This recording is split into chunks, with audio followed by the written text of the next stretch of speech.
Hey everybody, sorry I haven't made a video in a while. I had put something on Instagram maybe a week or two ago asking me questions that people wanted answered about my legs, and I got quite a few come through. So I made a video on it with Dylan because some of the questions were pertaining to him. But Dylan's kind of a talker and the video went really long and nobody's gonna want to watch a video that's like 20 minutes long. So we're redoing it and we're gonna make it in 2 different sections so that Dylan can have his time to talk. So anyways, it's been a little bit rough lately because it's kind of fall now. So the temperature when I wake up is like 50 degrees, and then by the time it's like midday it's like 70, and like that huge temperature change is really tough on my legs and they don't like it very much. So I've had a little bit of a rough time the last few weeks, but or a couple weeks I suppose. I went in for injections yesterday and I'm gonna make a different video on that coming up, but they said that a lot of people that have like chronic pain have been coming in a lot recently because of all the temperature changes and the weather. So apparently I'm not the only one out there struggling. So sorry to everyone else that's having a hard time with it too. So going on to some of the questions that I got, I'm gonna start with the easy questions first.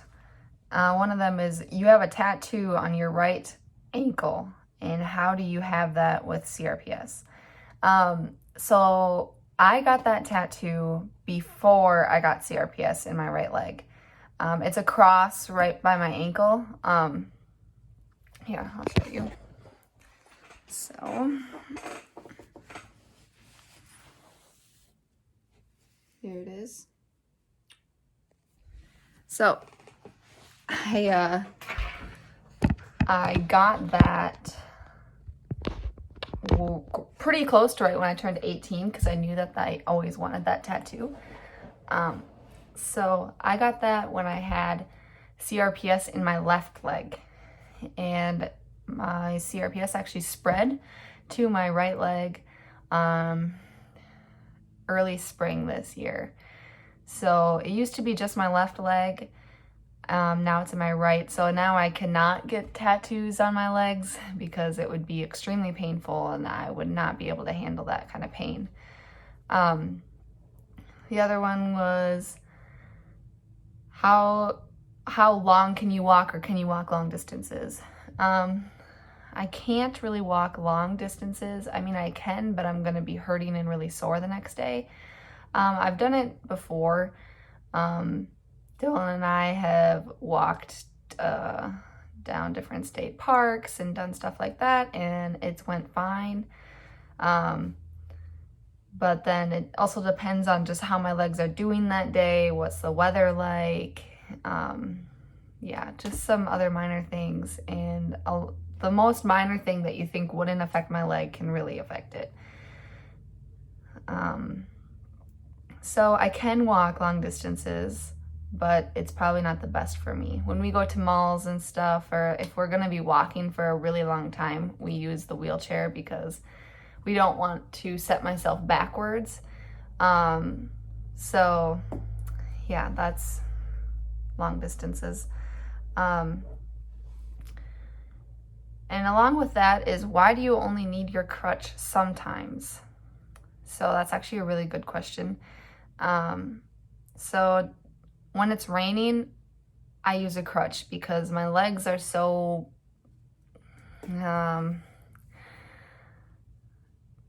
more painful. They're like achy and sore, and it's just easier that way if I use a crutch.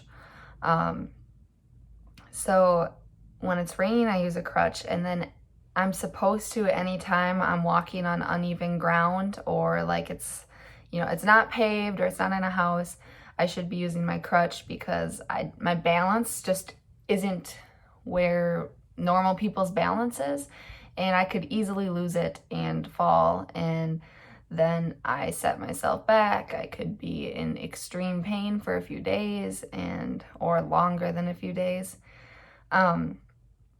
So just using my crutch is a safer bet for me, and it's easier that way so that I don't have to be worried or scared that something could happen that I'm not prepared for.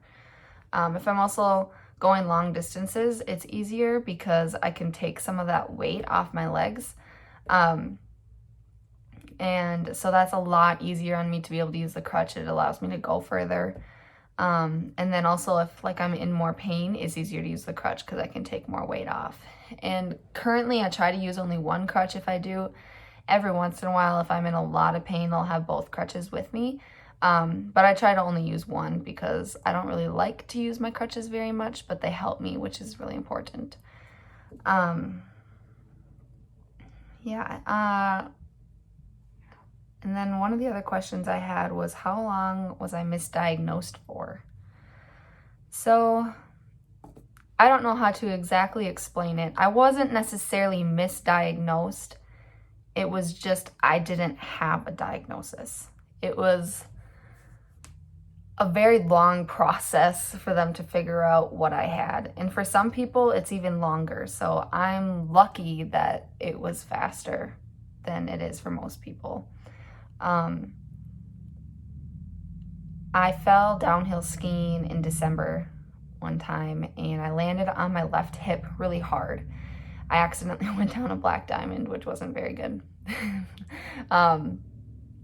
But I got back up and I kept skiing and I was fine. I had like a bruise probably, I don't know, like this big, on my hip, and I was fine. Like literally I had no signs of something was wrong. I wasn't limping. I kept skiing for the whole night. Everything was fine. And then 4 weeks later, I was on a missions trip and I was building a retaining wall, doing a lot of digging and pickaxing, and suddenly I couldn't walk. Like, it was just that night, I was really sore. The next day, I was limping a lot. It was extremely painful going up and down the stairs. And I was like, geez, I really overdid it yesterday. And then by the next day, my leg was purple and swollen, and I could not put any pressure on it without like screaming in pain. It was awful. They brought me into the ER, and they did some blood tests. They thought maybe I had blood clots somewhere up in my hip. They did ultrasounds, everything, and they said, nope, nothing's wrong. You can go home. And I was just kind of baffled, like, okay, if I'm in this much pain, my leg looks like purple and swollen, how can they say that nothing is wrong? And so I was very frustrated. And when I came home, everything was still painful. The plane ride was painful because of all the pressure changes. And so I felt like I kind of had like rubber bands snapping on the inside of my leg. It was very painful, but I came home and my parents were scared and sad, and my grandparents were there, and everyone was looking at my leg, trying to figure out what was wrong, and I talked them through it, and they still couldn't figure it out. I went to the doctor the next day. They did another ultrasound and blood test looking for blood clots. They said nothing was there and I was fine. I was very frustrated. They referred me to get an x-ray done of my hip, and they thought maybe I had fractured my pelvis, and I was very confused why they thought that because I hadn't even done anything to my hip, so I didn't know how that was gonna relate. And I didn't even think about falling back 4 weeks prior because nothing came out of that. And so I went and did the x-ray. They said nothing's wrong. They referred me to get an MRI done. I got the MRI done. Nothing was wrong. I came back in to see my normal doctor. And the nurse who was doing all my vitals and all that, she said this looks very similar to what her daughter had, and her daughter had had CRPS. And so she told the doctor that. And so my primary doctor was literally outside my room Googling what this was, because she wasn't even aware of what it was. And she came in and she's like, I think that she's right. I think that you have CRPS, RSD. And I was like, what in the world are you talking about? Like, I had no clue what it was. And so she referred me to a different doctor to get a neuro EMG done. I did the test, everything came back normal. And the guy who did my EMG and the doctor there, they were like, I think you have CRPS. And they referred me to another doctor. And so then I saw this other doctor called Dr. Comfort. Oddly, he was not very comforting. But he looked at it, he was doing a bunch of tests on me, and he's like, yeah, I think you have CRPS. And all these people were saying, yeah, you have it, but they weren't telling me what to do or where to go. I was just getting referred everywhere, and it was very frustrating for me. And it took quite a few months probably to get diagnosed officially with CRPS. And I got referred to my now doctor that's in the cities that I absolutely love, who actually specializes in CRPS. And he literally looked at my leg and all the symptoms, watched me walk, and he's like, yep, you have CRPS. And I think that whole process took about 5 months.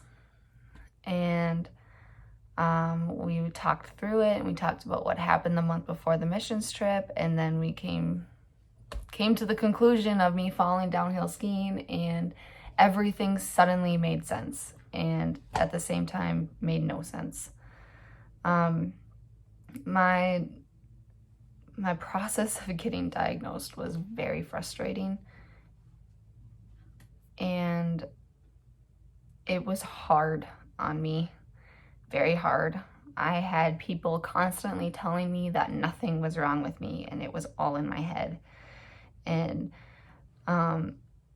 my dad was getting frustrated with me at some points, like, everyone's saying that nothing's wrong with you, Liv. And it's not that he didn't believe me, it's just that when everyone else in the world is telling you something else, it's very difficult to think and process through, okay, everyone else is wrong, but I'm right. Especially because I'm very strong-willed. But I had so many symptoms. My mom was in tears a lot. I was so frustrated, and she tried to comfort me, and she would touch my leg, and I would like jolt back, and I would cry because it hurt that bad. And then she would feel so terrible because it's just a natural instinct to be able to do something like that. And this is especially when I was very sensitive then. It's not as bad as it was then now. But yeah, it was very tough on me and my family, but especially me. I was crying so many times after doctor's appointments when they all were telling me different things. And some people were like, oh, maybe you got bit by a bug, or maybe this happened, or whatever. And I had all these tests done, and some of them were very painful. And finally, I just got the diagnosis, and everything was so much better. There are some more questions that people wanted me to answer, but I would rather have Dylan there for them.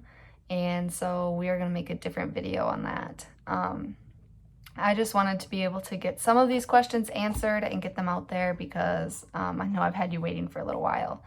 So I wanted to thank everyone who's been following and subscribing to my channel, because that means so much to me and getting the word out there. So thank you, and I hope that everyone has been having an awesome September. Thanks.